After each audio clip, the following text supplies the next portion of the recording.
мощна практика за това, как да върнем себе си на самите себе си. Дори тези, които не вярват в медитация и по никакъв начин не биха желали да опитат подобно състояние, тази практика би помогнала. Това е много важен и ефективен метод да върнете себе си на самите себе си.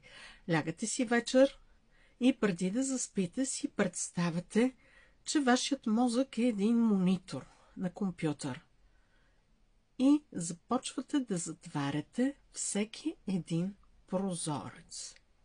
Прозорецът на работното място, прозорецът на отношенията с колегите, прозорецът на клуба, в който играете, примерно, или спортувате, прозореца на вашите лични отношения. Изобщо всеки един прозорец затваряте с любов и благодарност. Така, по този начин давате един много сериозен сигнал на вашето подсъзнание да се успокои и наистина да се изчисти от цялата ненужна информация и фонов шум.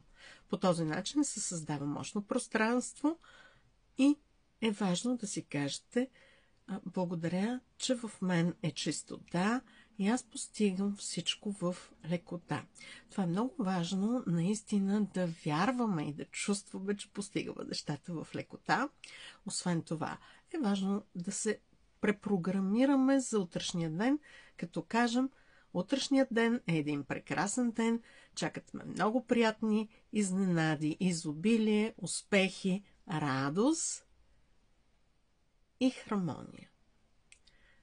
Напишете в коментари дали тази практика ви е помогнала и, разбира се, чакам ви на моите лични консултации, за да изберете себе си и пътя към себе си и да върнете себе си на самите себе си. С вас беше Наталия, коуч, ментор и консултант по личностно развитие.